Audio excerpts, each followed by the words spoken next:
Hello and welcome everyone to this online seminar. My name is Misha Gabovich. I'm a sociologist and historian based at the Einstein Forum in Potsdam.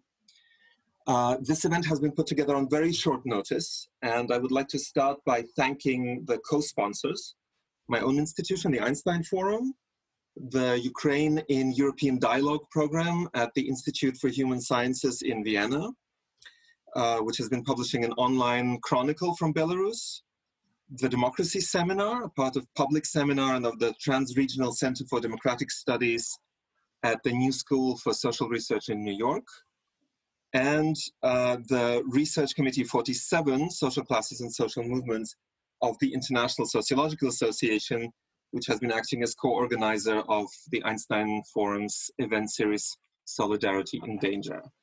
I hope that everyone can see us. And in fact, to make sure if one of the audience members could just very briefly post something through the chat to make sure that you can hear us.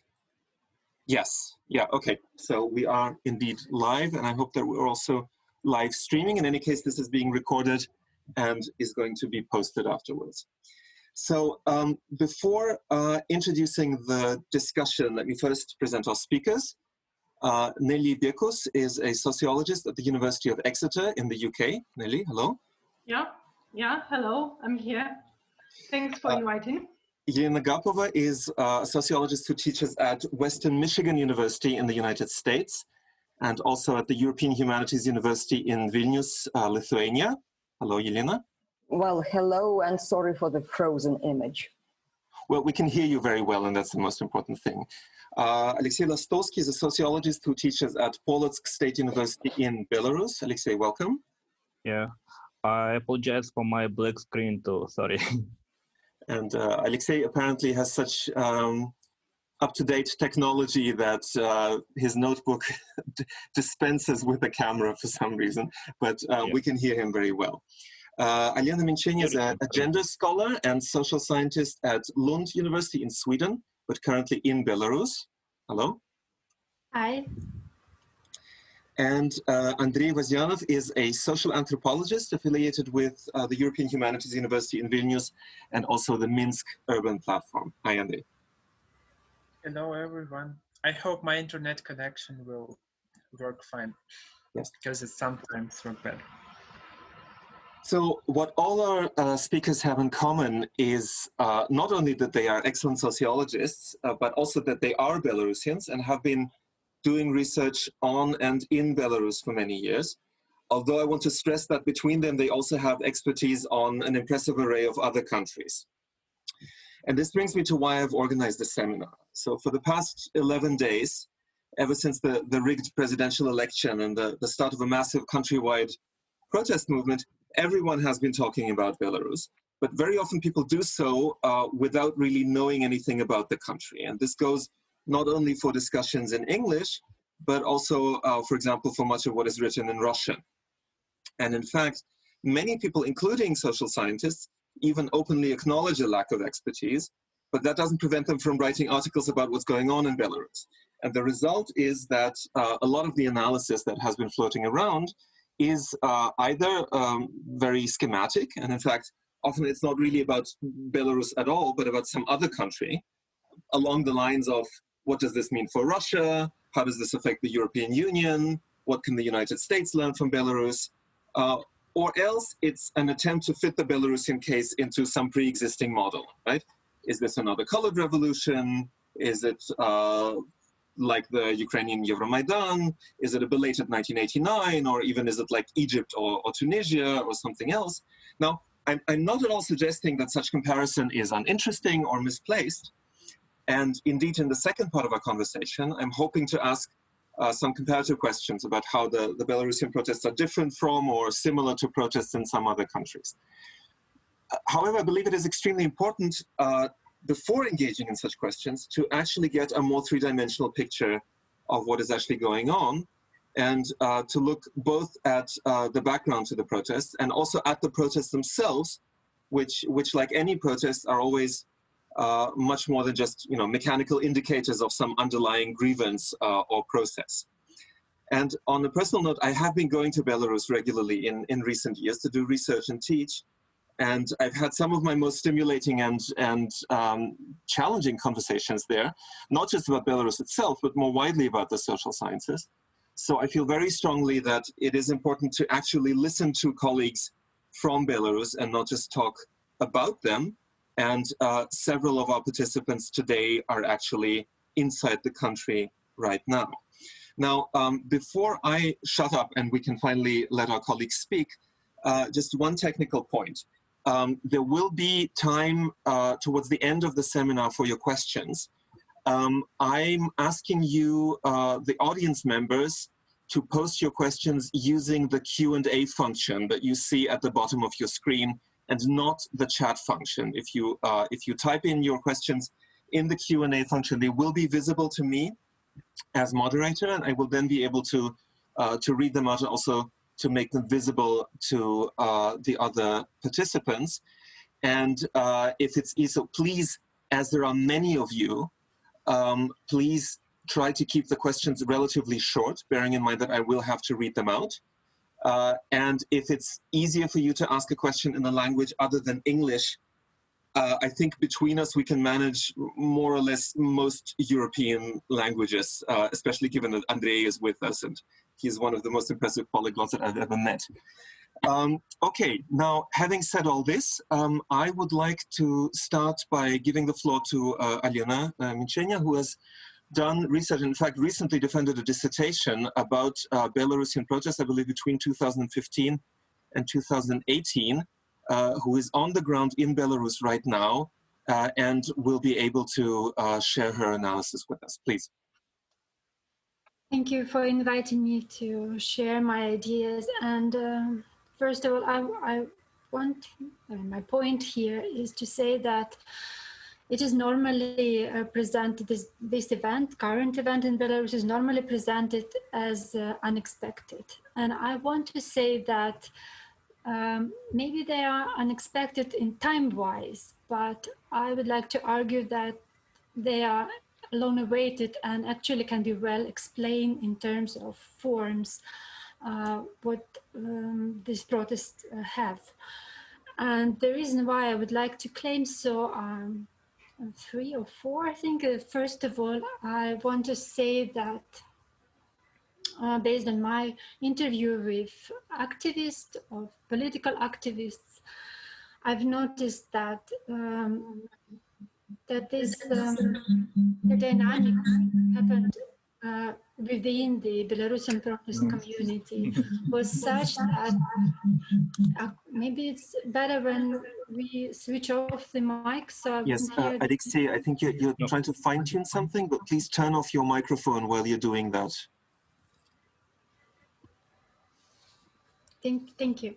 So there was my interviews with activists show that they are actually very much disappointed with how political activism done for these 24, 25 years, and they felt that this they felt used. They lost their trust in so-called leaders. They felt tired that those so-called oppositional leaders are not fulfilling their roles, or they are sort of also occupying the position and holding the position very long.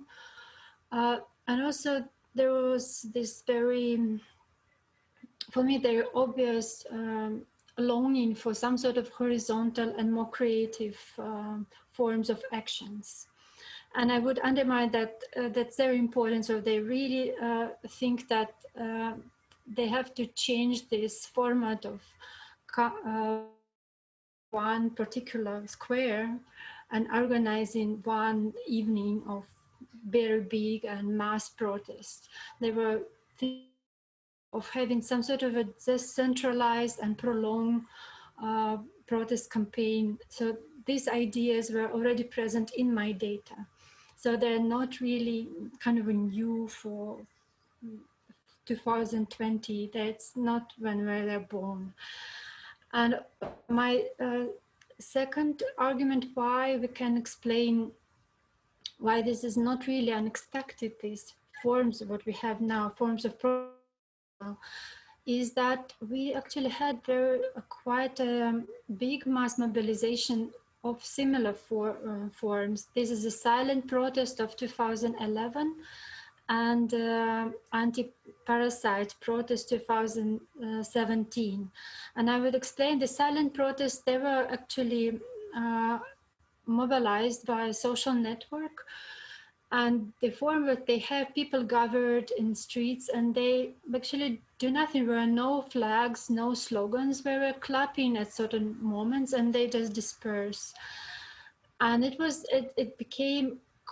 very popular. And actually what this silent protest and anti-parasite protest has in common, that people were insisting that they don't need any political leader, and they actually avoided any kind of obvious political identification with any existing party. So again, we can see this similarity that Belarusian people, let's say, they like these forms of decentralized and maybe not very politically, ideologically formed or forms of protests. Maybe for the benefit of our international audience, could you say 2 sentences about the anti-parasite protest? Because I don't think everyone is aware of them. Sure. The anti-parasite protests were triggered by so-called tax for social parasites. So those people who were unemployed, they were considered that they don't participate. They were considered by the authority as not participating in, they're not paying taxes, and that's why not participating in sponsoring some sort of state services. That's why the authority decided to introduce a special tax for these people, and this was considered, of course, as very unfair gesture, and it's triggered protests. So as you also can see that. And what I also observed in my data, that there is a kind of a gap between the more kind of typical political opposition of this protest, traditional opposition, I don't know how to call them, that rather small group that were not actually able to reach out for very big mobilization, and let's say the people, and those activists that I interview, they also sense this gap between them and the people, because they were saying that people are not really engaging with them, that they are passive. And some of them were already asking what kind of, what can mobilize them. And by the example of this successful mobilization, we can see that there is some sort of a very small, like this economical difficulties, or there's some sort of unfairness that can really mobilize people. It's not like Belarusian people are innately passive, as it was fought and terrorized sometimes. So that's very important to have in mind to understand this current event. They are not sudden, they are not unexpected in this sense. And also, I want to say that this current event for me became possible also because of the normative thinking about politics and also in the society in general, maybe. What I have in mind is that, again, the authority were imagining the political process as that the opposition will have a leader, and the opposition actually started these primaries to come up with one candidate against Lukashenko. And that's why they were trying to prevent these protests happening by just imprisoning those leaders. And those leaders were all male, what I'm meaning by their being very normative in gender terms, and they allow only female candidates to be registered. So, and another way how it is normative on the level of society is that they really like in this term of how Svetlana Tikhanovskaya built her image as being loyal to her husband and actually stepping in his place, but not. She and her team were not. They were not really fighting for power, and I think it also was very attractive for the people, let's say, because they were kind of always suspicious for their position as candidate, exactly because they're sort of suspicious that they all want to have power. And because of this association of politics as something dirty, it was always some sort of, they were perceived already as corrupted and suspicious, as wanting to have power, and why they don't want to have power, what they will do. On the opposite, Svetlana Tikhanovskaya was saying that she doesn't want to become a president, a real president. She doesn't need the power. So the message was different. It was a message, like kind of a positive message. I just want some sort of a fairness and then changes in the future. And another thing that is important at this kind of a positive agenda and small acts of actions that she asked, or her team asked from people. So I again would say that before, what we have in Belarus before, how protest was imagined, is what always one central square that has to be full with people. So it was like a key time and key place and key date to come up to this square and stage that we are against and we exist. And here it was another kind of message. It was some sort of message that it's enough if you would wear a white bracelet, or it's already enough if you vote on the 8th of, or on the 9th of August. So there was some small acts of resistance that was claimed to be enough. And I think that's how people got involved in this. And we shouldn't, and also that's why this protest became sort of a decentralized. People were gathering in the places like where they live, close to their polling stations. So that's why it's what we had this event as we had them. Yeah, I had another idea, but maybe I will stop here, just not to for now. But yeah. Thank you. Thank you. So if maybe you could summarize very, very quickly what you see as the main changes between the period that you focused on in your previous research, the mid-2010s, and what happened now, because you said it wasn't as unexpected as many people make it out to be, but nevertheless there has been a shift. So what do you think encapsulates that shift best?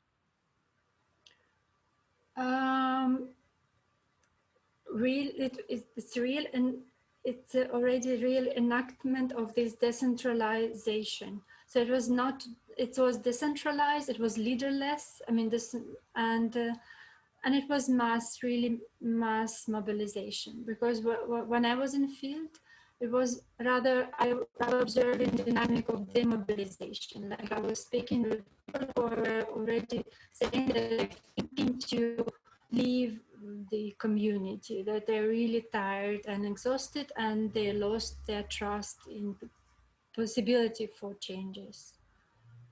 Right. Thank you. That was very interesting. So what I suggest is that we listen to Nelly Bekus next on the symbolism and language of the protests. Nelly, can you hear us?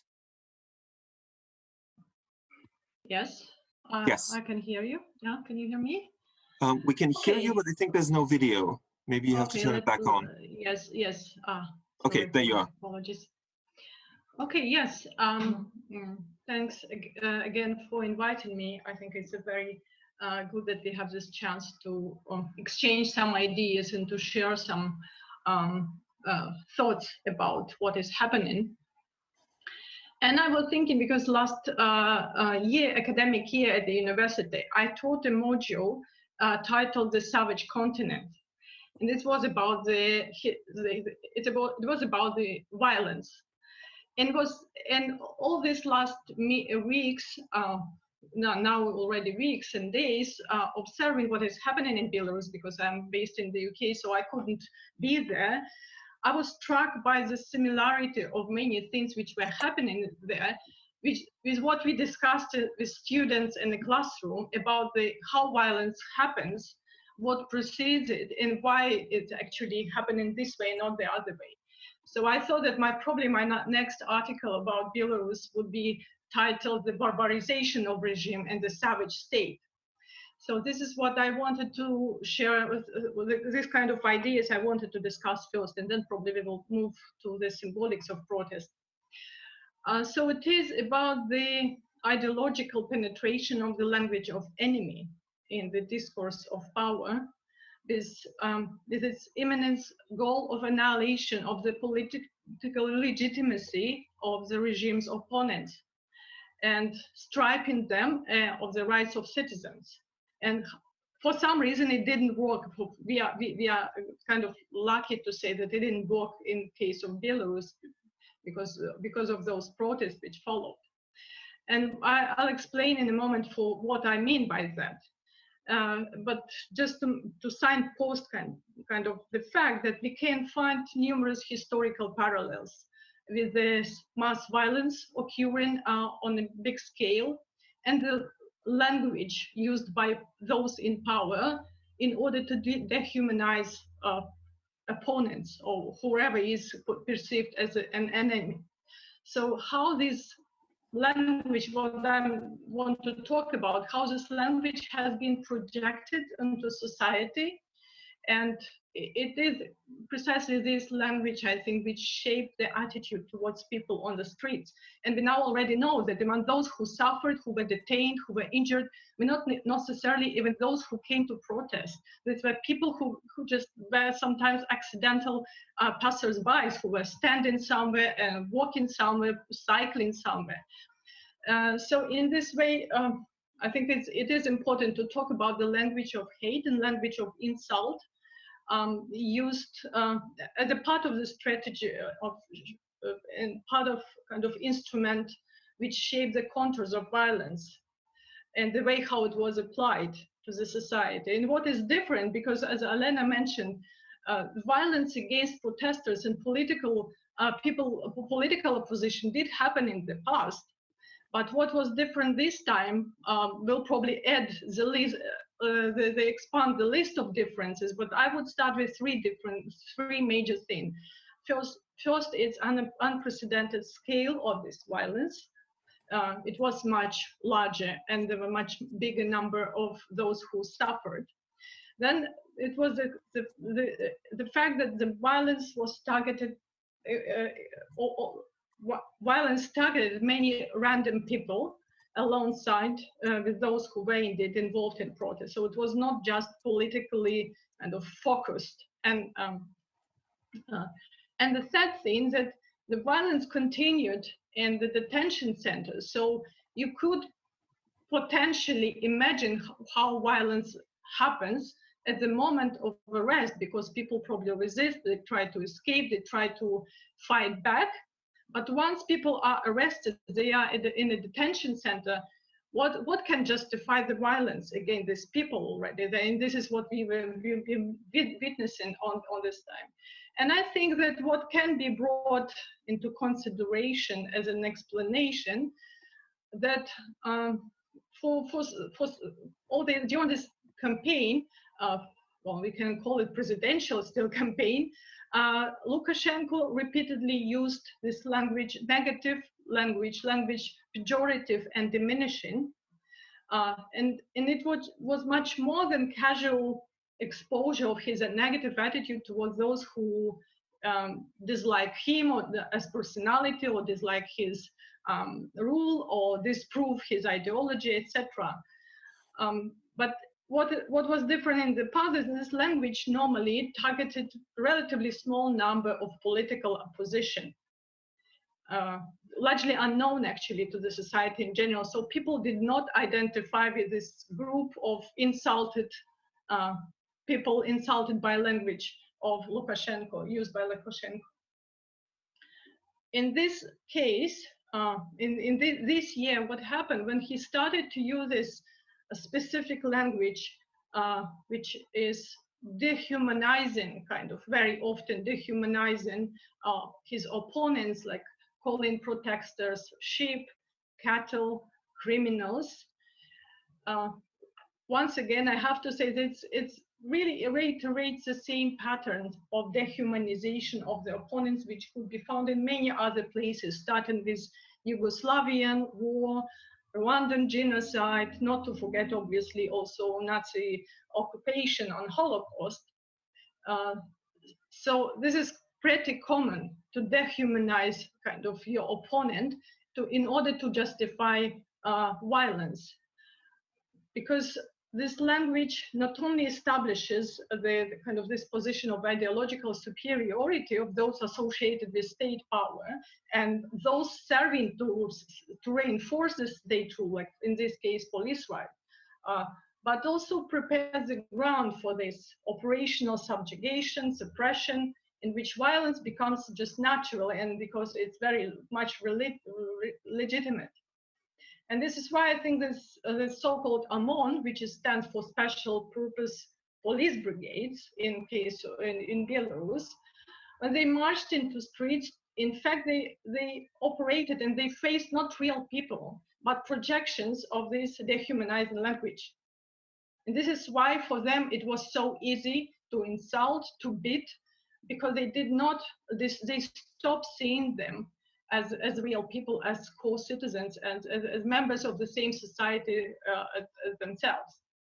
So in this context, the brutal violence, which was launched immediately following the election, was very much kind of in line with this rhetoric, which stripped individuals of their humanity and the social and societal status and made this violence pretty much justified and not criminal. What is also probably interesting to see that in the case of Belarus, rationalization of this dehumanizing language was not based on ethnic division, because this is the most common case as it happened in the history. But in this case, we are talking about the political division, and Lukashenko tried to apply this dehumanizing language to the people of the same kind of blood and to the same members of the same society. And as we can see, the application of this mechanism proved much less effective in longer terms, because yes, violence did happen, it was effective, but very quickly, very different groups of society could very quickly solidarize and with those insulted and offended and attacked, and they very quickly identified with those targeted. And this is why we could see on these images from street protests, from these rallies, that many slogans that were carried by people, they contained, in fact, literal response to this dehumanizing language. We are not cattle, we are not sheep, we are not criminals. So protests demonstrated that this rhetoric of insult on the part of power produced a boomerang effect as a result, because rather than the idea was that this language will other and kind of separate the protesters, groups of protesters, separate them from their people, the kind of the favorite community cherished by the rhetoric, Lukashenko's political discourse. But instead, actually, this language produced led to solidarization and identification of larger groups of society with this insulted group, and they raised to defend and to contest this type of definition. So I'm not sure how much time do I have still. Maybe 2 minutes. 2 minutes. Okay. What else can I add? Because I had the second type, part of what I'd like to discuss. So, thinking about the socio-political imaginary of the protests, I think it's really interesting what we could see, because I could unfortunately only see it on the screen. There was this combination of this response to this the rhetoric of dehumanization on the one hand, but on the other hand, the second dimension, it was very much development and evolution of the ideas, and developed by Lukashenko politic himself, but this time kind of converted and turned against him. Because for 2 decades, his legitimacy, or 2.5 decades, in fact, his legitimacy of his power was based on the promises of economic development, prosperity, successful society. Obviously, he was preoccupied with kind of shaping the image of country and society as very dynamic, very active, modern, etc. And yet all this was needed kind of to prove that society can be modern and can be successful under autocratic rule. So this is kind of possible. But it looks like exactly this community, which he was asserting in his ideology for this time, and in many cases also symbolic apparatus of this ideology, was now turned against him. It was very interesting. Elena mentioned, for example, this decentralization, but one of the iconic images of mass protest on this last Sunday was this image of this area next to the Museum of Great Patriotic War. This was extremely expensive undertaking ideological undertaking for Lukashenko regime to praise the memory of Great Patriotic War as a foundation for his image of Belarus built on this memory and as this historical narrative. And I think that it's not coincident that this mass protest arrived to this specific point, and Minsk as a hero city, for example, in this particular context, requires an entirely different meaning, because this is a city, Minsk as a city which comes to protest against dictatorship, the dictator Lukashenko. This is exactly the opposite he probably had imagined when he was thinking about creating this memorial complex of Great Patriotic War. Maybe I should stop here. And maybe just once again, for the benefit of our international audience, people who might not know about Belarusian or post-Soviet culture in general, the Great Patriotic War is how people in the post-Soviet countries refer to the period between 1941 and 1945 in the Second World War. And Belarus, of course, is the country in the world that lost the greatest proportion of its people in the Second World War. And of course, the memory of that war is extremely symbolically important there. So before we go on to Andrei, who's also going to talk about violence, I just wanted to pick up on one point in what you said, Nelly, that I think is extremely important concerning violence as dehumanization. I found it very interesting that you said that Lukashenko is trying, or has been trying, to dehumanize his opponents, but that really this has been extremely difficult in a situation that is actually very egalitarian and homogeneous, right? If we think of Jan Werner Müller's definition of populists as people who try to speak in the name of the entire people, which implies excluding part of society from that concept of the people. This is something that's actually very, very hard to do in a country like Belarus that has so comparatively little economic and social inequality, which leaves him only with the option of calling his opponents, I don't know, alcoholics and drug addicts, etc., etc. And maybe later we'll have time to go more into that.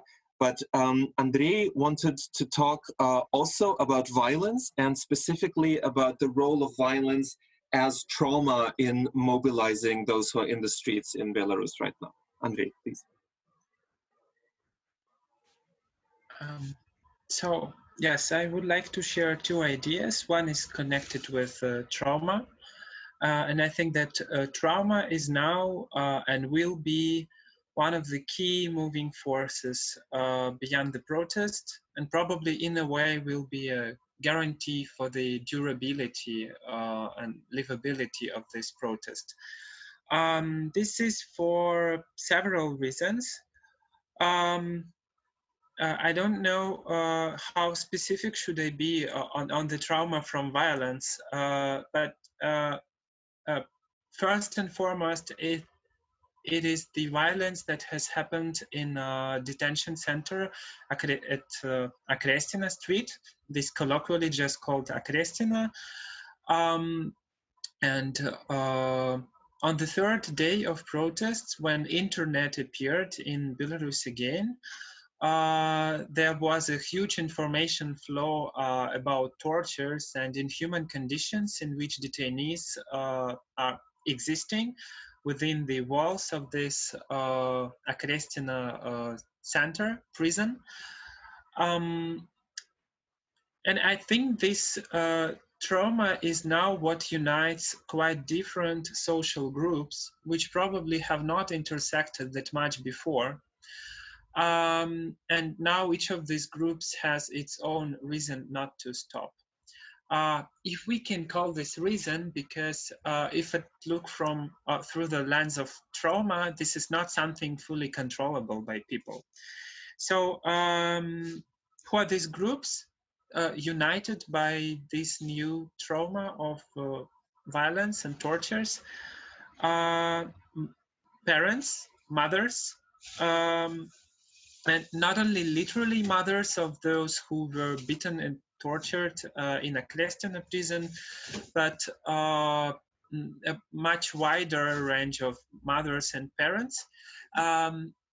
It is important that protesters are often conceptualized or discursively framed as children, not only by protest movements, but also Lukashenko in his speech uses this denotation. He appeals to parents and says, "Oh, hey, come on, think about behavior of your children."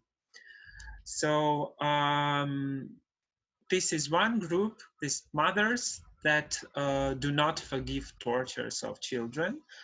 Then worker movement actually was not silent about this aspect. Strikers are not only speaking out with economic demands, they also say, why do we need our wages if we are beaten? And the liability of that riot police members, court trials are among their main demands. So not only resign of Lukashenko, but also liberation of all detainees and court trials. Then it's also important that younger people, students, and maybe young workers are also traumatized very much, also because they have grown up in a different media culture, in a different historical period, where such scale and such quality of violence is still out of order. This is something that you can read about in accounts of what terrorist Islamic State does, IGIL, somewhere in a different part of the world. At least it is conceptualized so. But now we deal with this flow of information, of details, of pictures, of audio and video evidences of the soundscape of tortures. There was literally an audio tape of audio recording of how the sounds of tortures are heard from outside of the Akrestina prison.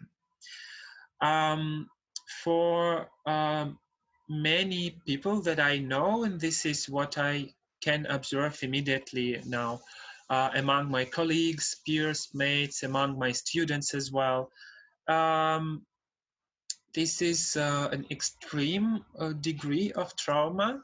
And I guess we can say that Belarus is entering a mental health crisis because there will be a huge amount of people in need of psychological health. lots of people with sleep disorder, eating disorder. That is what we observe right now. And for many, this type of trauma means that it becomes existential, to put it shorter. It becomes existential, and literally many young people do not see a sense of living not only here, but in a world where such kind of violence exists. That's what they articulate. So I guess for many people, fighting the regime will be kind of existential activity until the regime falls. It's hard to predict. It's what people articulate now, these days.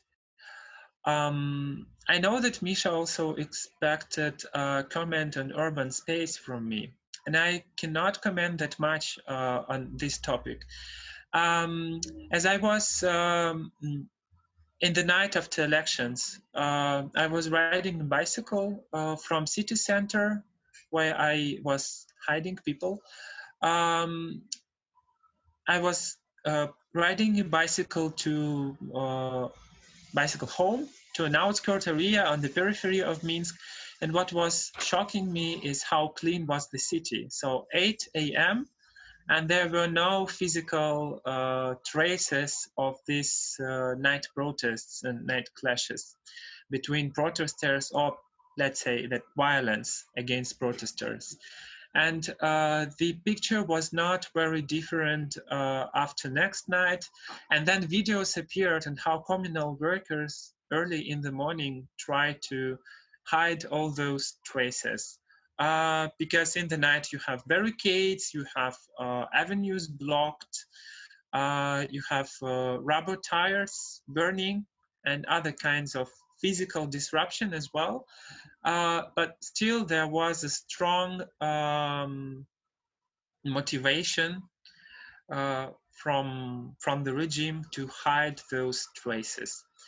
For me, that also was kind of gaslighting from the regime's side, in order to persuade the protesters that they are insane and they're doing damage. And one last small thing here is an episode that appeared yesterday in an official newspaper. So Minsk News published an appeal to those who like to spoil urban space, literally, that was the head title. And then they were reproaching for acts of vandalism, for graffitis, for drawings on walls, for gluing the listovki, agitation sheets, so any texts that are informally appearing on the walls or on different surfaces in the city. And organization where I work, Minsk Urban Platform, we published an answer in our Telegram channel that actually this is now the relevant form of nonviolent communication. Writing the words is one of the least violent things you can do or protesters can do in the actual situation. And with the way that the regime is acting these days, unfortunately, we cannot be sure that protesters will be satisfied with only writing words on surfaces. Yes, I would stop here, I think. Thank you, Andrei. I think these are very, very important and original observations. Next is Alexey Vlastowski, who is going to speak about the organizational, mobilizational aspects of the current protest, and he comes to us in stereo because I think he has managed to turn on his phone camera, but the sound is coming through his laptop. Yeah, actually, that's right. Thank you, Misha.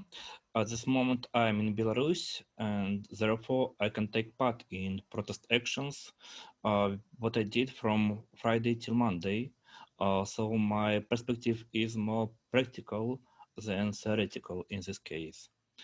And yes, I will focus on the organizational aspects of the protest movements in my country, since we can observe key changes here. There is a long tradition of the protest movement in Belarus. Elena spoke about it, Elena. Um, Members of the National Democratic Opposition were protesting in the streets against Lukashenko for 25 years. But here we see that these protests reached a much larger number of people than traditional 15% support for the opposition.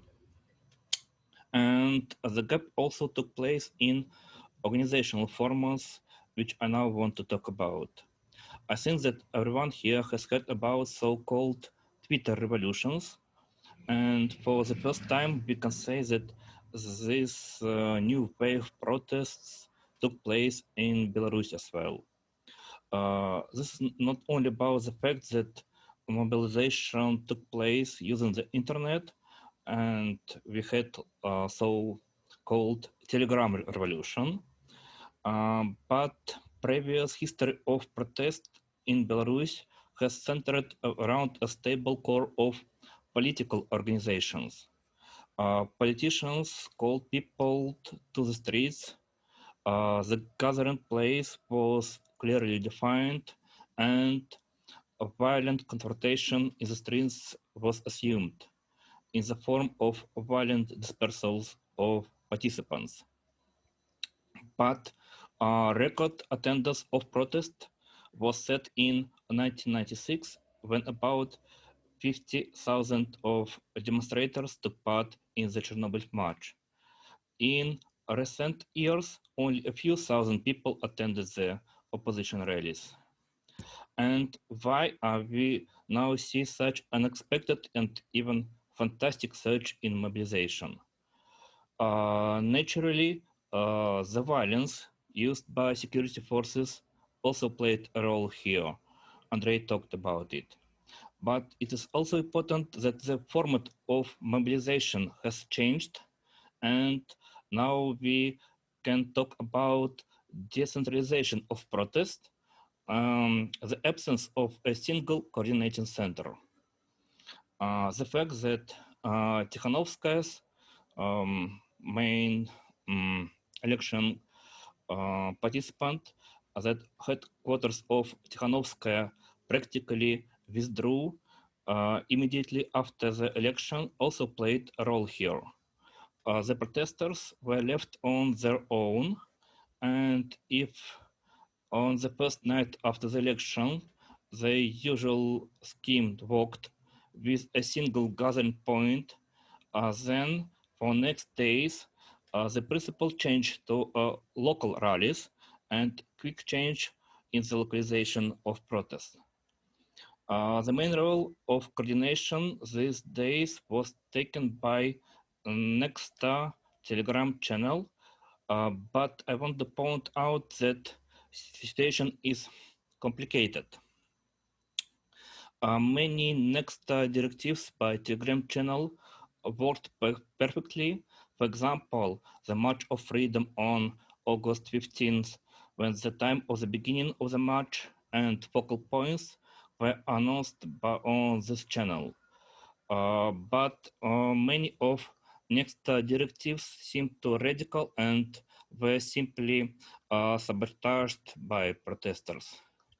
So we can talk about factual absence of a single coordinating center, and it gave chances for self-organization, small outbreaks of protest that arose in micro-communities.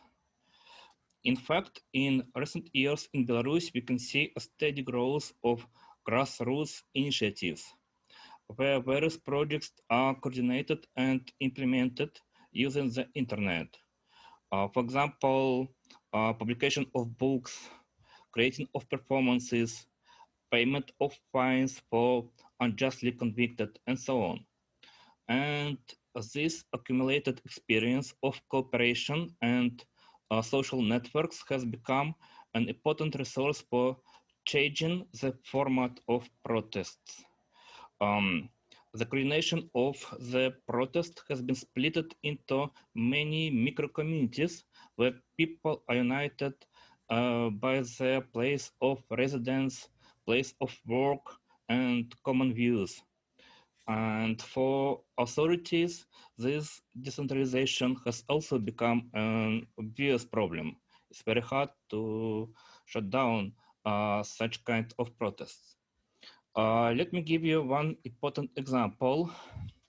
On the morning of August 11th, it seems that a protest in Belarus has been strangled with extreme violence.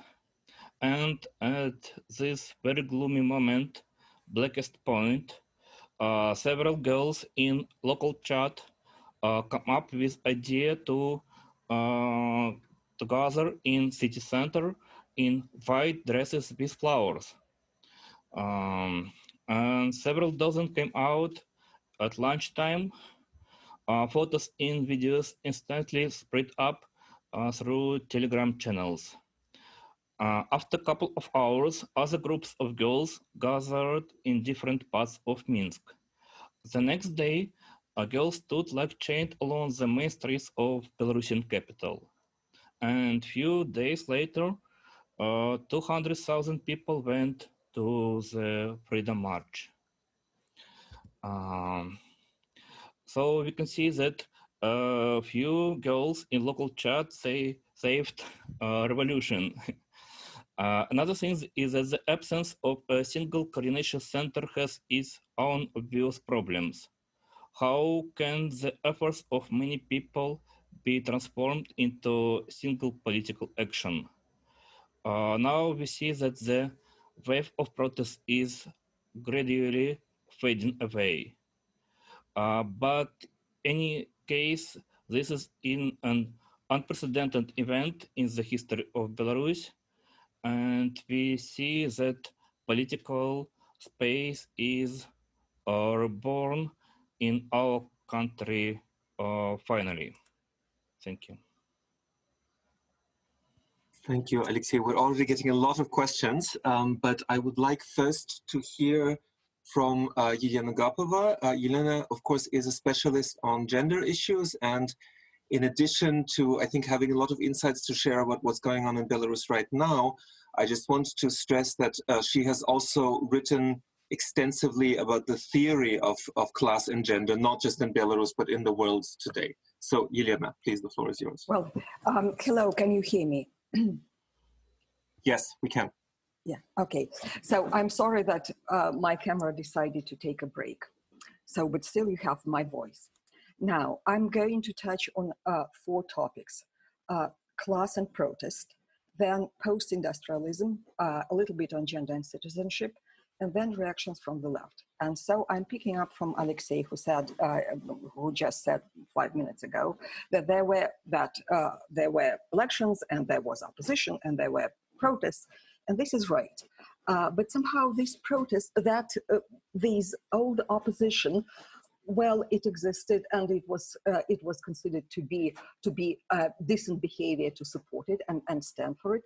But somehow, well, all these words that the opposition was saying, they did not really click. Yes, they were correct. They were studying for the language and this and that and many other things, but it did not click with lots of people. Of course, in previous elections had been falsified, but well, they did not matter much.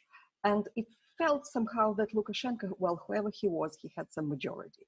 This time it's different. Why? It's different. Why? Well, and my answer would be that it has something to do with class.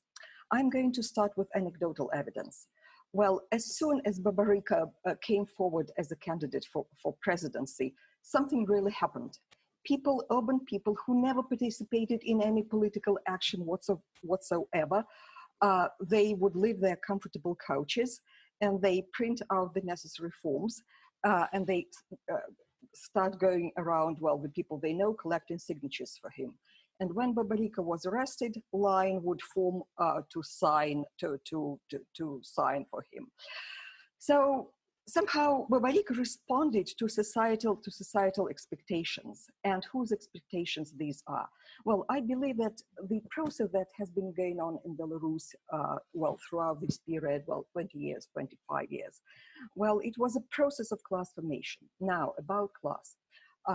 As we talk about class, we usually mean economic divisions, but we know after Bourdieu and some others that class is not just about economic divisions. It also invokes social divisions based privilege and exclusion based on non-economic forms of capital. So class is a broad organizing concept for theorizing wide range of issues associated with differentiation, and this differentiation can be sustained through the matters of culture, lifestyle, knowledge, and taste. So it implies particular habitus. And class formation in Belarus is a very special topic. For in Russia and Ukraine, for example, the closest neighbors, economic divisions are much more pronounced. In Belarus, class formation was halted. But now it seems, for a number of reasons, but now it seems that, middle, new, creative, or whatever you call it, class is coming into being and becoming aware, self-conscious. And who do I mean by this? Creative, middle, or new, or whatever you call it, class.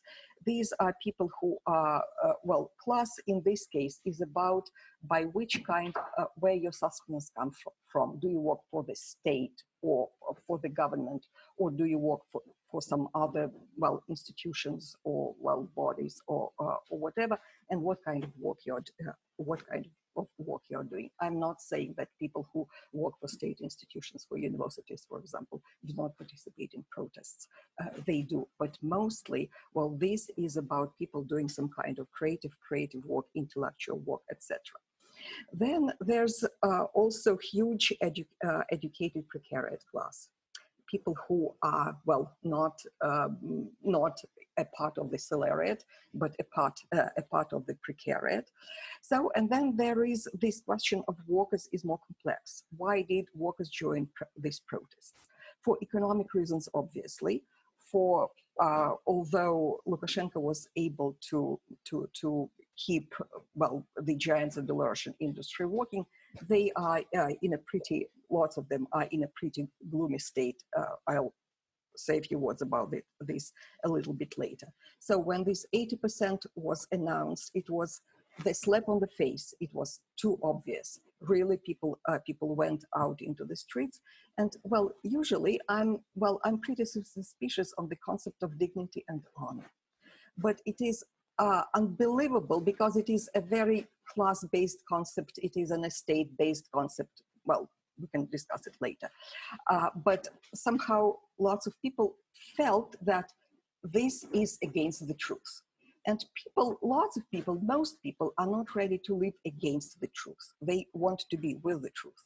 So when the workers went out, their demands, they articulated, I was listening to several speeches by workers, what they were saying. Look, we are not making any economic demands at this point. This is not about economic demands. This is about falsified elections. Just recount the votes, properly. Now, an interesting thing is, and it has to do with the state of the economy and post-industrialism. So I'm moving into my second topic. Workers come out as work collectives. I haven't seen these anywhere. So these are the doctors of hospital number 6.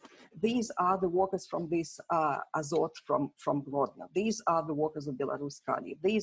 So people come together as work collectives. Of course, people, the precariat joins, but people come out as work collectives. Now, why post-industrialism is important? Lukashenko has been praised for keeping industry alive. And this is important because we are in a post-industrial age. And what he has been doing, so this post-industrial, as the Soviet Union disintegrated in 91, the transition to post-industrialism started. But Lukashenko was trying to save this Soviet model of industrial economy, industrial and administrative economy into the post-industrial era. Well, this is really interesting for, industrialism is a base, is a better base for sustenance than service economy. So he, has been trying to live according to these Soviet standards, and Belarus has a decent standards of living. But at this moment, this Soviet administrative model of economy just stops working. It cannot be stretched indefinitely. So, this is the crisis of this model that he has been trying to stretch. Now, the issue of gender, because I was given only 10 minutes to speak, so I'm trying to be very brief. So is this a feminist project? Yes, it is. Of course, it started differently. It did not start as a feminist project. But at some point, men were arrested, so women rose. This is exactly what had happened in Poland in 1981, when during the martial law, 3,500 activists of Solidarity were arrested simultaneously, just during one night. And women took over and ran Solidarity for many months. So a similar thing happened here. Men were arrested, women took over and rose and stood up in their presidential campaign. And at the beginning, Tikhanovskaya was not just going to run, so she said, and her first really big message when she was when she started, she says, when she was registered as a candidate, Seryoja, I'm doing this for, I love you very much. She was addressing her arrested husband. Seryoja, I love you very much. I'm doing this for you and the people who believed in you. And then if we listen to her speeches on television as a presidential candidate, here's what she says. My name, I'm Svetlana Tikhanovskaya. I'm 37 years old. I was not going to run. It was my husband who wanted to run. And that is why he is now in prison. I, Svetlana Tikhanovskaya, am running for president for change in Belarus and for new honest elections after August 9th. So at the beginning, she said, look, I didn't want to be a president. I wanted to жарить котлеты, to fry my steaks and look after my kids. And now I want honest elections for Belarus. Obviously, this address is by a citizen who rises against the state. She addresses all Belarusians as citizens. And ideally, citizenship implies political and legal relations of a citizen to the state. A citizen can sue the state. So historically, women were, citizenship was classed and gendered, where women were not included into it on the basis of their human qualities. Women lack objectivity, women cannot rise to the common good over personal interest. In fact, the speeches that Tikhanovskaya made, they demonstrate these qualities exactly. So currently in Belarus, where a bourgeois revolution of sorts is taking place, these young women presented themselves as citizens and autonomous subjects who are ready and willing to participate in politics, and society accepted them and recognized them immediately. So there's no question anymore in Belarus, can a woman be a president? Yes, and no discussing that. Now, my last topic, reactions from the left. Throughout this period, I've been sometimes participating and really sometimes just reading discussions. And at first, the left were pretty suspicious. They call this debate or this battle, this is a battle between a toad and a snake, an ugly frog and a snake. The power that we had was this ugly toad. Now what is coming is liberal market, the liberal market and democracy, and this is a snake. And so, why bother? This is not a socialist revolution. Of course, this is not a socialist revolution, but somehow this presents us with a very interesting dilemma. It looks like, the way the left, people on the left see the choice is either you have a decent welfare state, but no democracy, authoritarian populist or dictatorship at this point, or you have all the democracy you want, but then you do not have a welfare state, you do not have social protections for workers, etc. So, my question is, coming out of these Belarusian elections, what could really be the third way? Can we really, as the Belarus of the future, can we really have both democracy and freedom of speech, and at the same time, well, a social democratic society with social protection for workers? Well, I think I'm done. Elena, thank you very much. That was quite an achievement to pack so much into just 10 minutes. So we have just under an hour left, and my initial plan was to ask a few questions and maybe make a few comments myself, and then start reading out questions from the audience. But we already have quite a lot of questions, and I think some of them are actually thematically close to what I was going to say. So I will try to maybe alternate between asking questions myself and also reading out questions from the audience. I think one extremely important aspect that Elena in particular just touched on is the involvement of workers. And I even suspect that the very almost unusual presence of workers is something that has attracted a lot of audience members to the seminar, because it's not something that one is used to seeing, certainly in protests from post-Soviet countries, where workers have been kind of remarkable by their absence. So I wanted to go a little more deeply into that, and I'll start by reading out a question by an audience member, Grigory Garbun, who says, how can you explain the mass worker participation and strike movement that distinguish the current protest from similar protests in the post-Soviet countries? And what political future do you see for the worker movement in Belarus, especially considering the neoliberal economic programs of most opposition candidates? And I would add, maybe from myself, that so on the one hand, yes, we have all been very surprised by the massive turnout of workers and the massive strikes and demonstrations at, especially, I would say, the state-owned companies, as far as I know, actually much more than the privately held large companies. But at the same time, some people have pointed out that many of these actions can hardly be classified as strikes, because it's not always people actually stopping work altogether. In some cases it is, but in other cases it's just people going out, coming together maybe for an hour or two, demanding a meeting with the factory director, in some cases getting that meeting, formulating lists of demands. And also it does seem to be relatively unequally spread among different industry sectors and different parts of the country. So for example, I've not really, correct me if I'm wrong, but I've not really heard anything about massive strikes in the oil industry, in the refineries and the oil transport sector, places like Novopolotsk, Gomel, etc. So to what extent is this actually, a kind of fully fledged textbook labor movement, or maybe a hybrid between a labor movement and, as Elena said, a bourgeois revolution? And to what extent is it like maybe a belated kind of post-industrial development, where we have simply reached the limits of the kind of Soviet-style industrial development that Lukashenko wanted to preserve? Or maybe it's something completely different altogether. And I'll pose the question to anyone on the panel who wants to respond.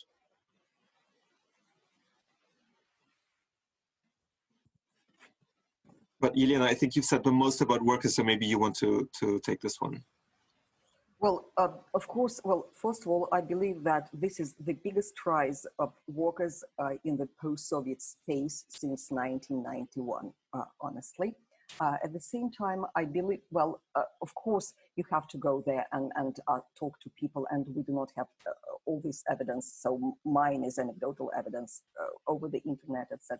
So, but I believe the workers rise when workers exist, and workers exist in industrial economy. So Belarus still has a big portion of industrial economy, but the workers participating in this industrial economy are not happy. Obviously, there are huge problems, and we know that this Belarusian industrial economy has been running with the help of the Russian oil at discounted prices. So it's not clear whether this industrial economy would be able to function at all if Russia stops subsidizing it with this oil, etc.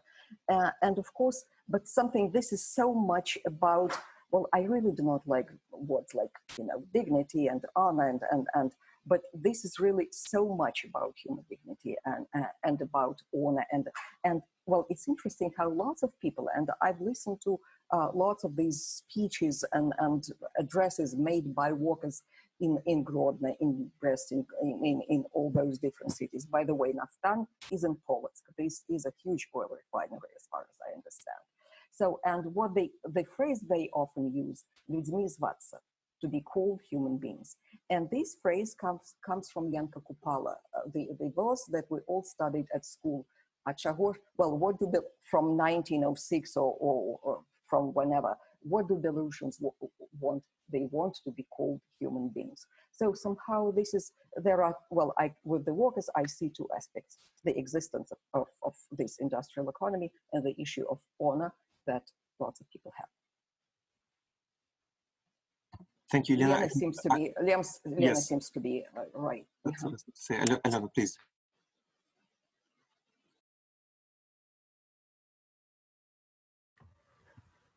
Can I add? Yes, please do. Currently, I'm in Jodina. I don't know if you know, Jodina is the place where Belarus, the big factory that produced the heavy truck. I don't know how to, it's really big truck.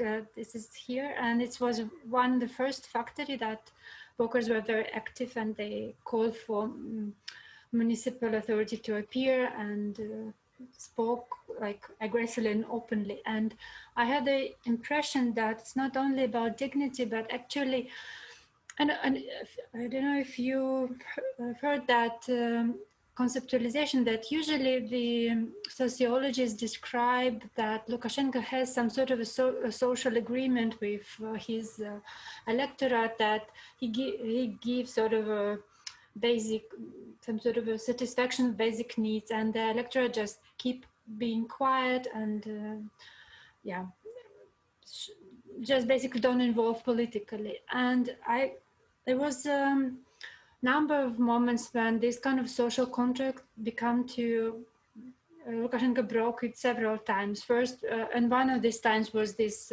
anti-parasite law, when he was trying to tax those who doesn't have a job. And here it's also look like a sort of a another step to break this social contract, because what was under attack, this is a feeling of safety. And what people were saying and why they were angry, and they were demanding these special forces be out of city, out of town, out of Jodino, because they were not safe to go to shop. They were not saying, I mean, of course it was also the language of dignity, but it also was very basic physical safety, because people were beaten up when they were going to shop. And wives were saying that they are really scared to send their husbands, because it was basically, man was really attacked. It's also very gendered for some time. So in this small, almost mono industrial towns, it's a lot also, it was really a lot about basic physical safety. So so I got this impression that it's another way how the social contract was broken by the authority, by the state power, and it's people got mobilized. And that's why it also very hard for them to sustain the protest, because if you see that now I cannot see the special forces OMON in Jodina streets, and people also go back, they return to their to the factory, they work again, because one of their demand was actually kind of fulfilled. They don't feel threatened anymore, physically threatened. So I think we can also think in these terms. So it's not really like a worker woman. It's not that level of, I don't want to justify, not level of consciousness as a class consciousness, but it's again about it's about needs in this level, I would say. Thank you. Nelly also. Well, yeah. Well, the contract, yes, Elena is absolutely right. Lukashenko is trying to stretch, is not working anymore. It seems to be coming to an end. You cannot stretch it indefinitely. So the social contract is broken, yeah. Nelly also wanted to speak to this question. I just wanted to add that I think that in many cases, this worker strikes as Elena mentioned, that they didn't come with any economic demands, which means that they did not really address any issue they had with their worker status, even though it probably was undermined a little bit some previous events like parasite tax, etc. But in this particular case, in this particular protest, they came, and we can observe this intersection of their identity as workers, and they could appeal and to protest with this workers community, but in fact they were coming forward with rather their identity as parents, for example, or they having their friends attacked or suffered from violence. So I think you can also see this complexity of identity of anyone who participates. Even if he comes as a member of workers collective, he probably comes as well as a parent whose children were suffered from violence, etc. So it's much more complex than just straightforward identity of workers or precariat. Thank you. I'm not seeing any other hands up, but also I'm not seeing everyone on screen. So I want to move on because we do have a lot of questions, but something that I wanted to comment on, and maybe I'll try to combine several points here. So several of you mentioned the absolutely central role of violence and the response to violence, both in terms of kind of mobilizing factors, but also traumatizing factors. And this, I think, is one point where we can engage in comparison, because something that I find striking about protest in really all of the post-Soviet countries in recent years, or certainly most of them, is that while international attention has been focused on kind of election-related protests, right, protests against electoral falsification, etc., I think one of the most consistent things that have pushed people to protest in very, very different countries of the former Soviet Union is police violence. And especially the surprising realization that police violence is still as salient as it is. So you could name cases from Russia, like the Blagoveshchensk riots in Bashkortostan a number of years ago. There was the Gldani prison case in Georgia. Some of the most intense protests that preceded the Euromaidan in Ukraine, in Mykolaiv, etc., in southern Ukraine, were also caused by egregious cases of police violence. And the other thing that was mentioned, which is children, is also something that I find again and again across completely different cases of post-Soviet mobilization. So the reference to one's children is something that's really kind of a fixture of all kinds of mobilization, be it, against Putin in Russia, but also commemorative movements, the immortal regiments, etc. So all the empirical projects that I've done in recent years, whatever it's about, one of the first things that's always mentioned is, I'm here for the children, right? I'm here because I'm a parent, I'm here because I care about the children, etc. So that seems something that's kind of shared across post-Soviet space, and maybe some of you have thoughts about why those two things appear to be so important in countries that have come out of what was essentially an extremely violent society, the Soviet Union. But in the Belarusian case in particular, something that's always struck me is that at least in kind of public life, Belarusians for a very long time have been so extremely polite and rule-abiding. I mean, this, I think, is something that always strikes people who kind of arrive in Belarus. And I've seen lots of different kinds of explanations for this. I mean, everything from the civilizing mission of the Polish Szlachta centuries ago to the kind of Lukashenko's own attempt to weed out low-level corruption starting in the 1990s, which simply makes people afraid to break the rules, such that even if you order something in a restaurant in Belarus and you're asked to substitute one vegetable for another, people are afraid because they might face consequences. And this, of course, is something that one also sees very clearly in the current protests, where people literally, one of the first things they do is they organize to get rid of waste. They take off their shoes to stand on a bench. And this is one of the most striking contrasts with the the extreme and kind of radical violence exercised by the special police forces. So I'm wondering if one or several of you want to speak about this contrast. So on the one hand, violence is so important as kind of a mobilizing factor, and especially when people learn about violence for the first time, even a violence that's been there, that's been in the background, that's affected minorities, political minorities for a long time. But when people learn about it for the first time, it really pushes them to action. And this seems to be something that's shared. But something that appears to be really particularly kind of Belarusian is this absolute insistence on, following the rules, not just being peaceful. Peaceful protest is not something that's original, but really on following the rules to an almost extreme degree. On kind of, the first sentence of the national anthem is, "We are a peace-loving people," and this seems to be something that people kind of hang on to with such fervor, and something that's also linked to this kind of leaderless nature of the protest that we're seeing right now. So, is this really something that distinguishes the Belarusian protests? And where do you see the roots of the phenomenon, and how do you see the kind of the dialectic between state violence and this absolute kind of rule-abiding, peaceful nature of the protests? May Yes, of course. try to comment on that point? I think what is important is an incredible gap that emerges and that grows between Belarusian state apparatus and Belarusian population.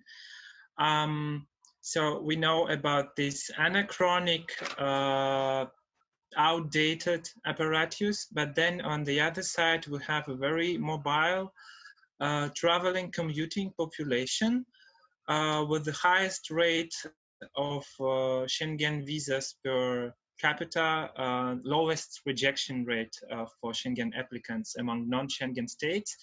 So lots of people travel, lots of people get education abroad. You can hardly find anyone younger than 35 in Minsk who has never been abroad. And here we can observe how society has overgrown its state apparatus. So there is this huge gap and misunderstanding and miscommunication, just because state apparatuses exist in one temporality that is increasingly far from the temporality of society's existence. From this misunderstanding, I think there is also one of the consequences is this, how to say it? These peaceful forms of protest, when people play badminton in front of KGB building, also because people mostly understand the fact of this miscommunication. And this impossibility of understanding, or this difficulty of mutual understanding, is one of the biggest challenges probably, but people are aware of it. That's why they also can use these protest tactics in order to mock, ironically, but also to brand themselves as a nation. Probably also to brand themselves outwards, like to show to the world, look at us, we're actually European people, we're European population. Although when European politicians say, oh, Belarus is not Europe, as we heard today, it causes incredible disappointment in Belarusian audience. It's like, it's a form of exclusion as well. Yeah, I'm too long, sorry. No, that was very good, thank you. Actually, we have so many questions that unless anyone else wants to comment on this point in particular, I think I'll just start reading out more of them because I want everyone to have a chance to have their questions and voices heard. So first of all, maybe these are not really questions, but two people have made a parallel with Hong Kong. So one person says anonymously the protests in Hong Kong in 2019, at least at the early stage, oh, this is a question actually, sorry. The protests in Hong Kong, at least at the early stage, were characterized by many as a youth-led movement, where moderate adults were there to help the young, radical, militant activists, and that they owed it to the younger generation for not fighting for their future in the last 2 decades. Is there a similar generational dimension in the Belarus protests? And before you start answering, I'll add some more points about Hong Kong. Someone else, also anonymous, says, this is not a question, but I come from Hong Kong and would like to express my solidarity with all of you. We have been experiencing something with striking similarities: disappointment with existing opposition politicians, decentralized movement, physical and ideological violence, protect the children, collective trauma, etc., for 14 months. Thank you for sharing, and we are in one struggle. And I believe there was another point about Hong Kong.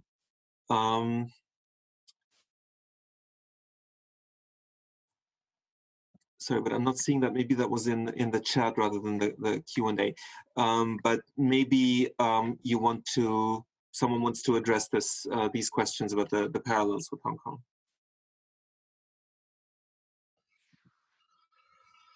On like shortly, yes, there is generational distinction and difference, and also distribution of functions. And we observed in Minsk, at least during these first nights of violent, brutal aggression against protesters, how many parents and then many women would, so there is gender distribution of functions or forms of participation as well. So women and children sometimes and elder people were bringing water, for example, to protesters or hiding them from OMON. And there was also a distribution of addresses where you can hide from red police if you want to run away from them. And also there was not a brochure, but several publications answering the question, how can you help if you are not on the street against the OMON? What are other forms of participation?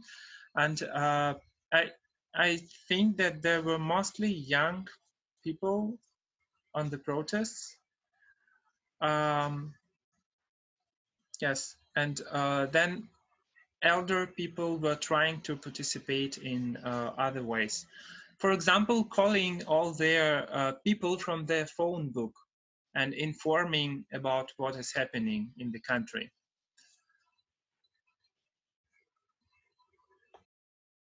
Anyone else on this point?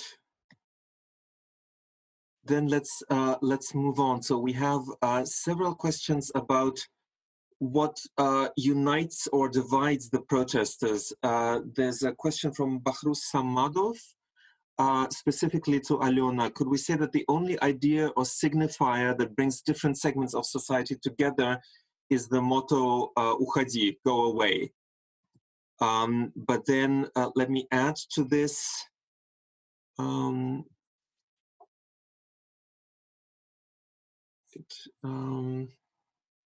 So this is an anonymous question that I think is relatively close to this. If the majority of the participants of the genuine protest against Lukashenko have issues with the way politics has been and is handled by the established opposition, how do the unpolitical protesters ensure that the organized opposition of the last 20 plus years does not hijack the protest against Lukashenko to promote their very own agenda, which is certainly not the common agenda of the protests?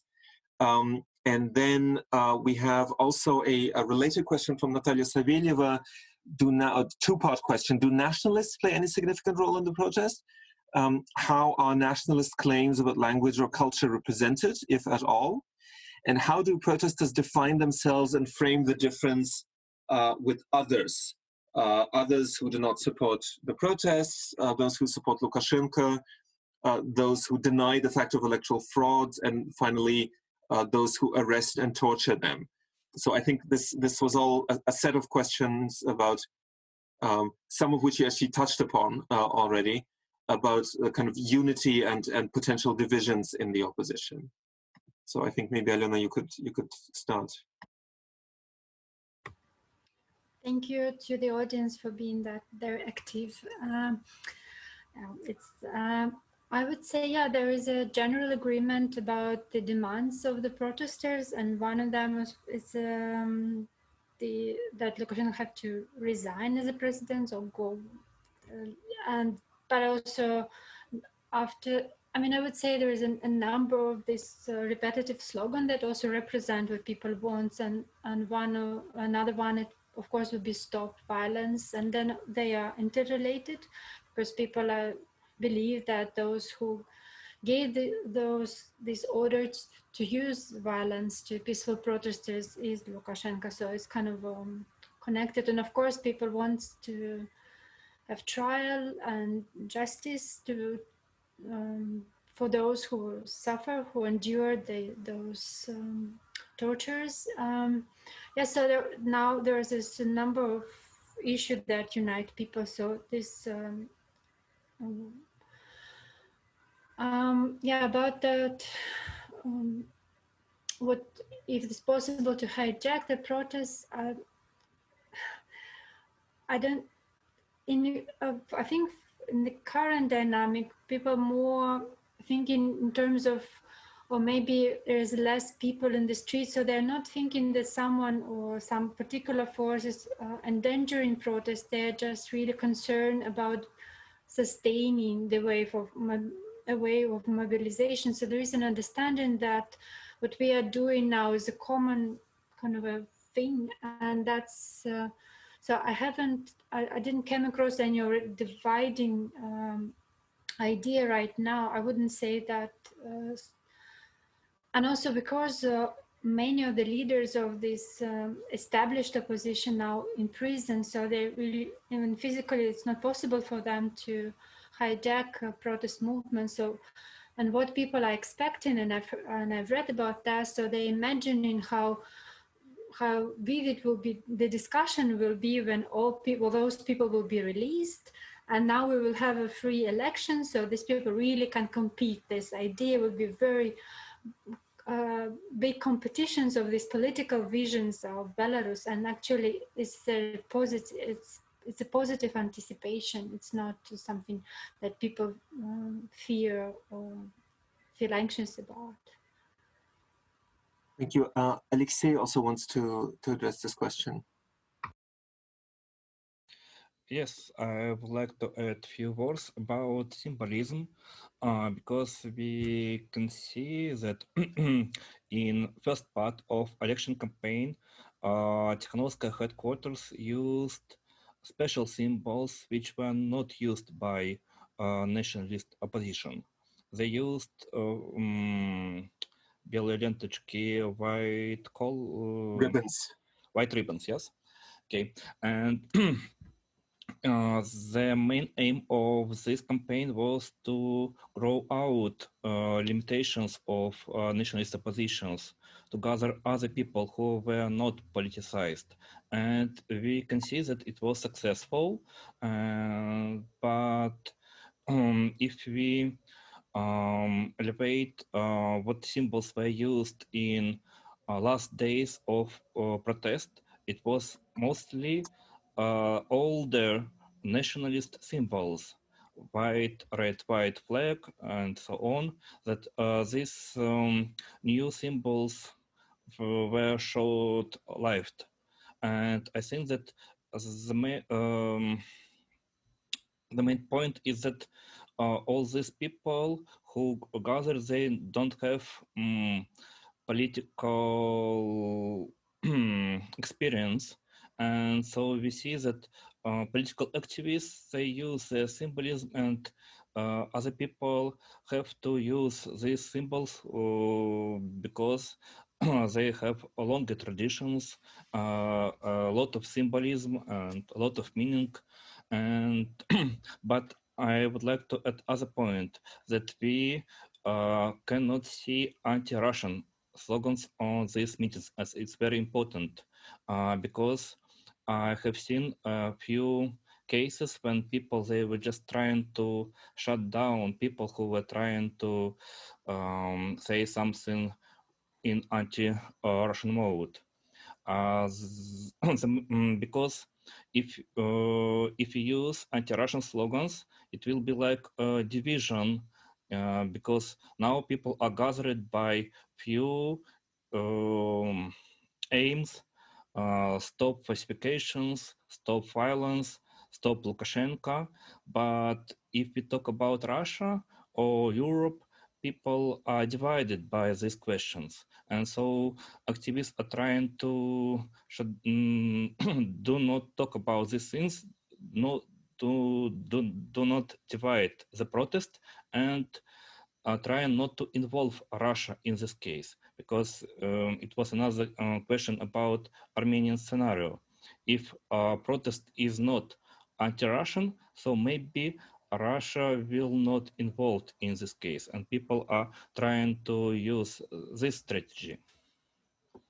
I just want to add, before we get to Nelly, I have two brief follow-up questions, and Alexey, it's up to you to say whether you want to say more about this. So two anonymous questions. Can Alexey comment more on what he meant by divided strategies among protesters, how this has played out, and what it might mean going forward? I mean, you've touched on this, but if you want to say more, then go ahead. And what are the internal conflicts among protesters, and how do protesters handle these issues? Of course, if we see these last days of protest, people are united because they do not talk about future. They talk about past. They talk about violence and repressive politics of Lukashenko. But we see that it is not enough, and when political representation is now created, coordination council by Tikhanovskaya, and we see that people are starting discussing. So it's usual process, because we now have like only one-sided protest. But if we talk about future, we talk about political sphere, about representation of different political opinions, and I hope that it will be rebuilt in my country, and we will have a lot of discussions, and I think that we will see division, a future division in protest movement, because a lot of different people with totally different views. And I think that it was like very sunshining days, but we will see a lot of conflicts in future. Thank you, Alexey. Nelly is next. Yeah, I just actually wanted to add, and probably to follow what Alexey said, that indeed we can see this protest of, let's say, revolution even as a two-step development. And in this given stage, it's about establishing the rules of the game while deciding how country will develop. It's already the game. So we are kind of approaching what country is dealing now is approaching and re-establishing, restarting the political life from the start. And this is why it is really important not to think how country will develop, but rather how to start discussing this development. And for example, I came across the comments to this the coordination council established by what Alexey mentioned. And it was the people were apparently aware of this idea, or probably that people might have this kind of expectation or fear that all political nationalist opposition will hijack the protest. They did not include any members of radical nationalist opposition into the council. So they really wanted to maintain this status of very neutral, and ultimately this is not the organ which is going to decide what is going to happen to the country. This is just about clearing the space and establishing the rules when all political leaders or presidential candidates will come and say, yes, we want to go to Europe, we want to stay within this Eurasian, etc., etc. But this is something which is going to be discussed at the next stage, right? Thank you, Nelly. Andrei, are you holding your hand up? Yeah. Very short to add a positive note. I think what gives the chance to this protest is there is at least one goal that is crystal clear for everyone. And I think this is the main reason why I hope for success, I would say. At least one goal is crystal clear, the resign of Lukashenko. In this context, it's very, so I was embarrassed today to hear that coordination committee assumes that Lukashenko, in theory, can take part in re-elections. I think this can be perceived with lots of negative by society. I don't know, we'll see. But for many, crystal clear goal of the protest is the resign. Everything what happens next is now perceived as of less importance, but one thing is where everyone agrees. So we have this thing. Thank you, Andrei. We have a lot of questions to go through, and I will try now to maybe read out all the questions about international aspects of the situation, and then you'll decide which ones you want to address. So Thomas Buxbaum asks, how do you assess Carl Bildt's idea of an Armenian scenario, which I hardly share? And maybe I have to explain that there's been a lot of discussion in recent days about whether the Belarusian situation is closer to the Euromaidan in Ukraine or to some other precedent. And some people, including Carl Bildt, the Swedish diplomat, have mentioned that Armenia, which had a massive protest movement, but which was not anti-Russian, might be a better model to look back to. Also from Thomas Buxbaum, which domestic or international institution could set up a kind of round table as long as the coordinating council is made up only of opposition/majority people. And hang on a second.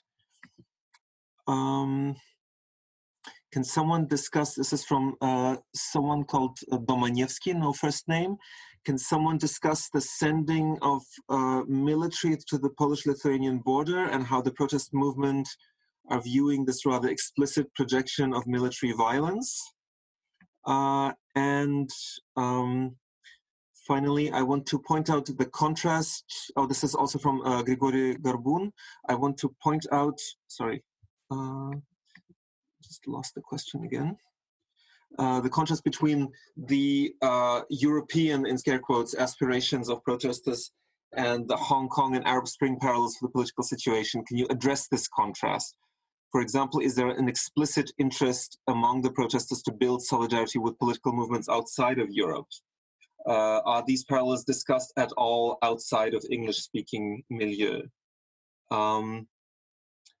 And finally, the last comparative point I'm seeing, again from Natalia Saveleva, not a question, just an observation. I see a lot of similarities with Russian protests, fraud and rhetorics of dignity as a starting point, horizontality, no leaders, mass mobilization of previously depoliticized people, negative identity, we are not cattle, no social demands, and avoiding any slogans, for example, about Russia or Europe, which might split protesters.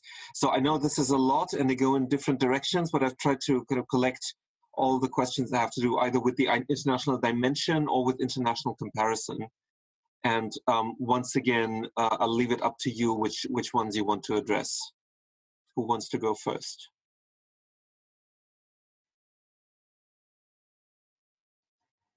Alexey. Okay. At first, I would like to address the question about relocation of military troops to Belarusian-Polish border, because I think the main aim of this relocation is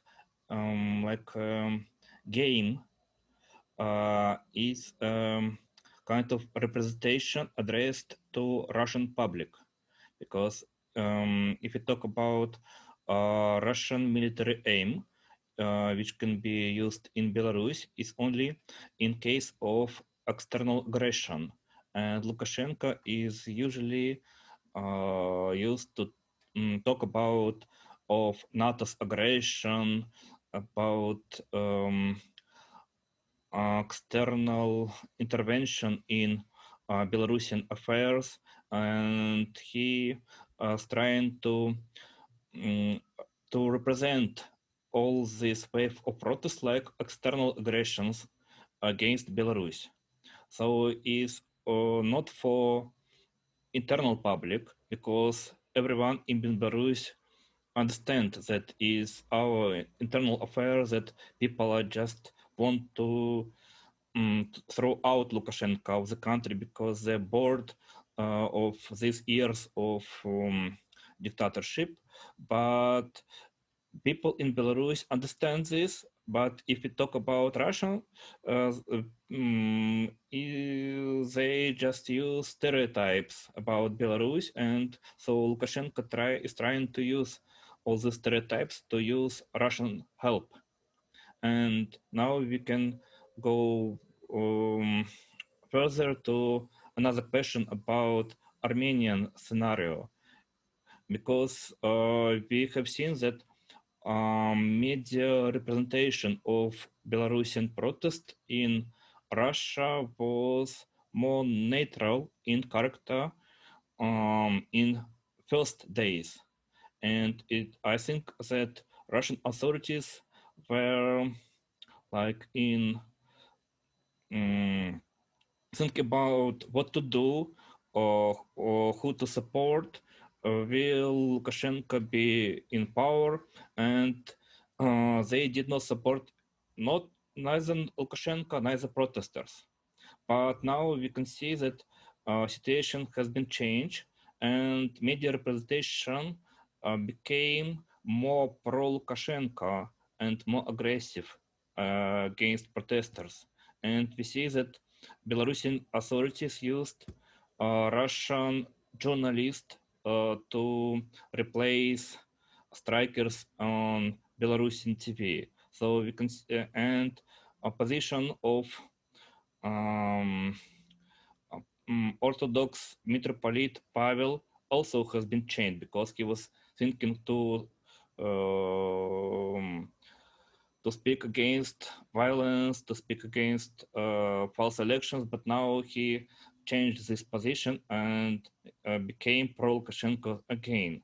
So we can see that Russia has its own gain, and now I see that Russia became more and more pro-Lukashenko, because he is gathering his powers, and so Russia thinks that he will be more and more in our country.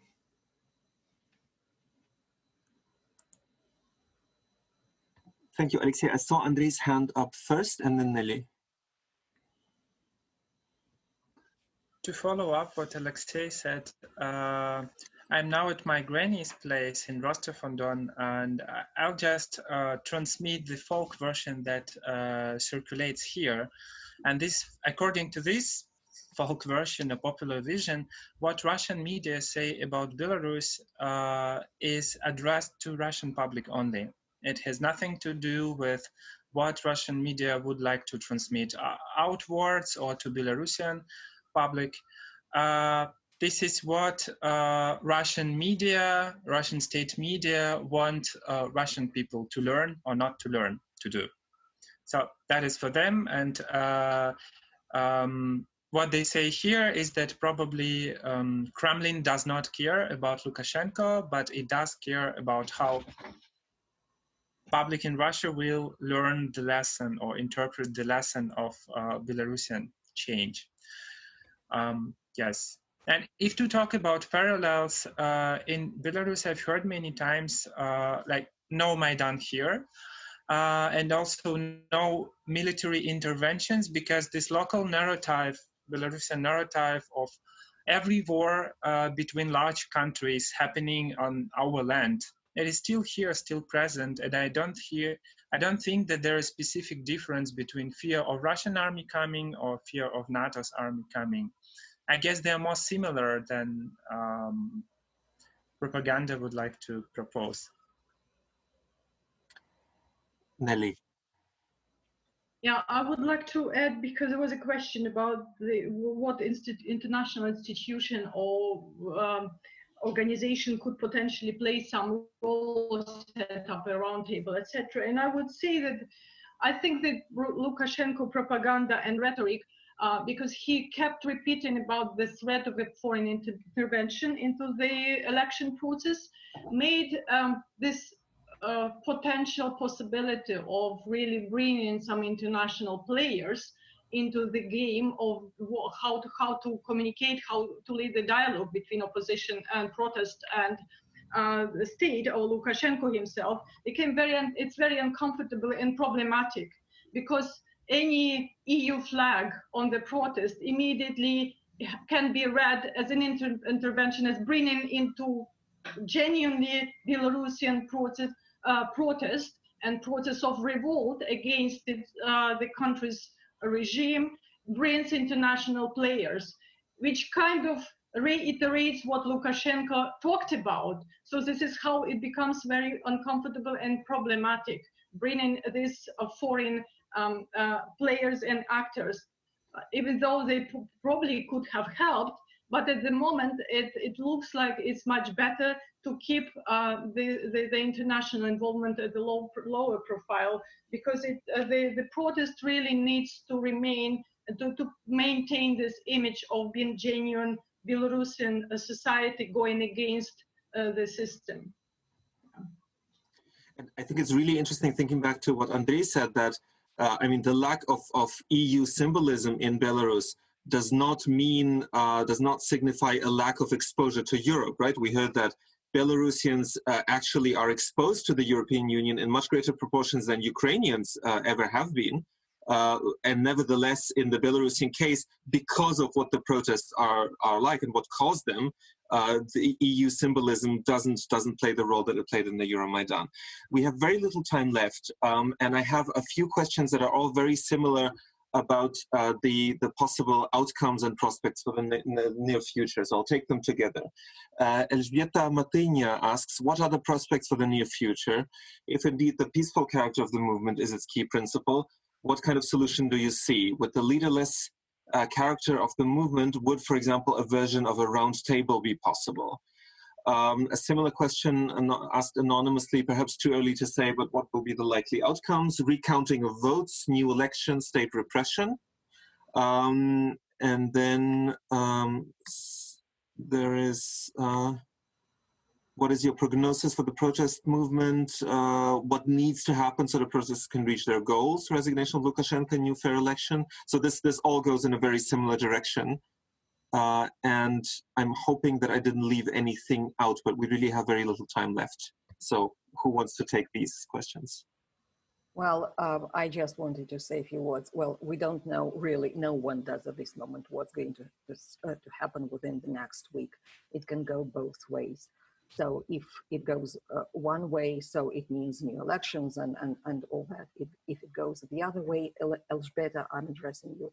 Well, we're starting the solidarity movement in Belarus. You've been through it, you know, we're starting it now. Anyone else on this? Alexey. At first, recounting of votes is impossible because bulletins were destroyed, so it is impossible to recount it.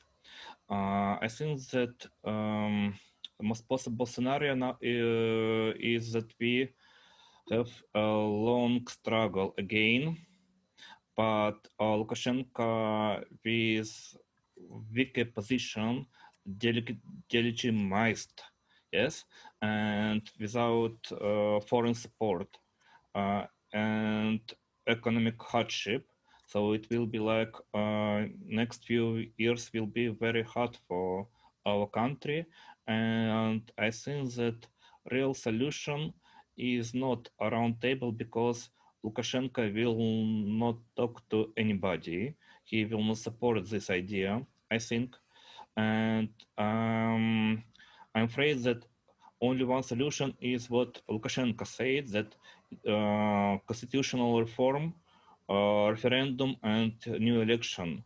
But it will take maybe, I think, 2-3 years to complete. Right. Thank you. Andrei, is that a hand? Well, to react to the last thing that Alexey has told, I suppose that for a large part of Belarusian society, no dialogue, no discussion on constitutional reforms are possible before Lukashenko resigns. And that would be starting point for many.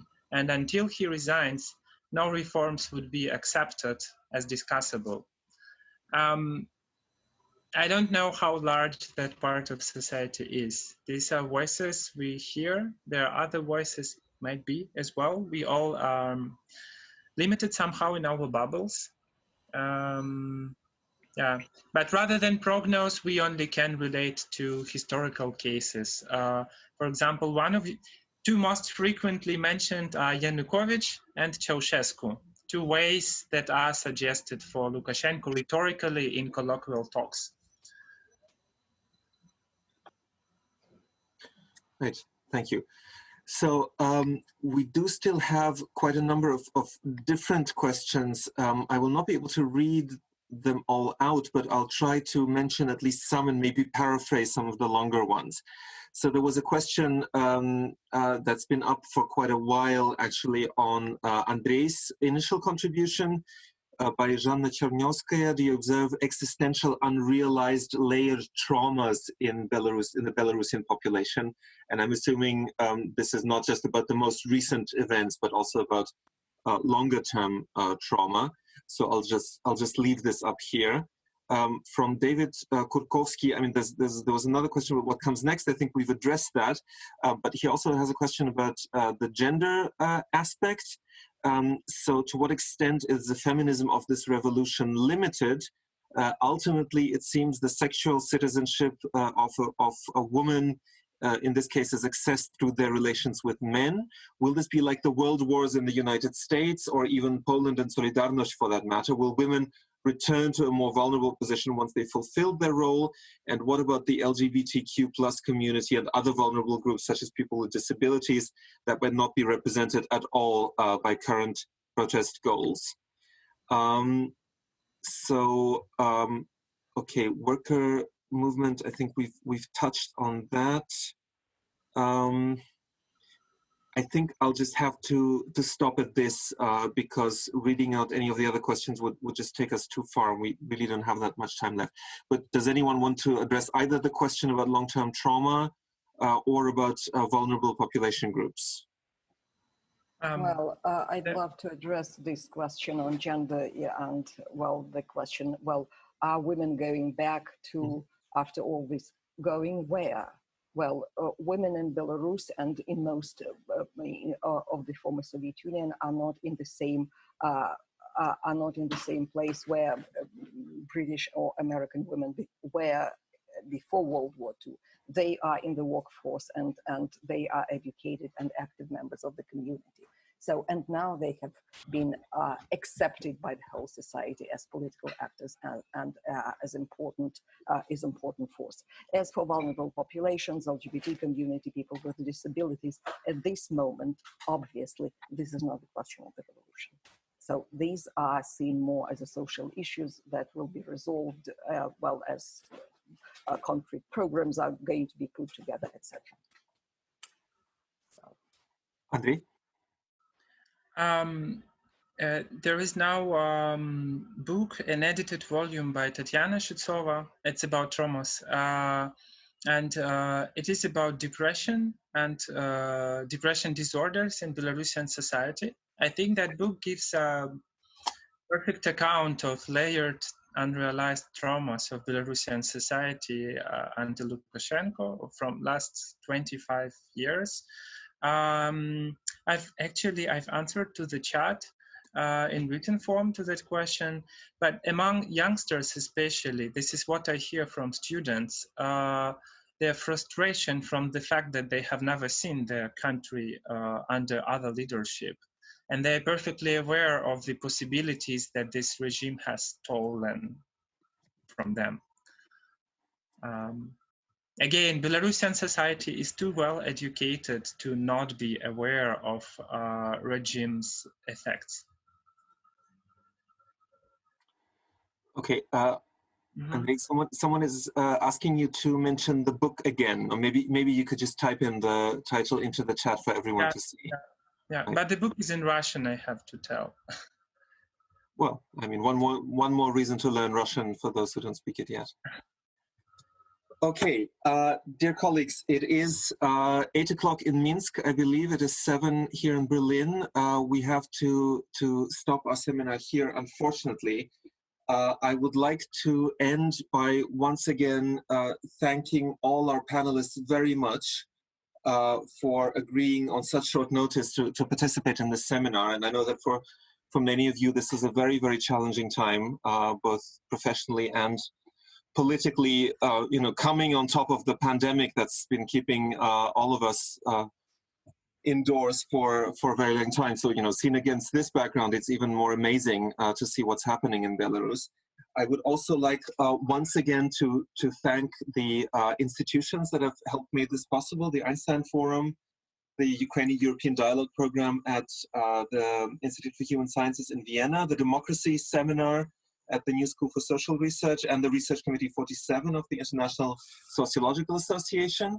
I think I failed at my attempt to live stream this, but a recording will certainly be made available through the Einstein Forum's YouTube channel, and then possibly also through the channels of other participating institutions. I would like to thank all the participants and audience members for tuning in and asking questions. And I really hope that all of this will continue and end peacefully. Thank you all for being here. Goodbye.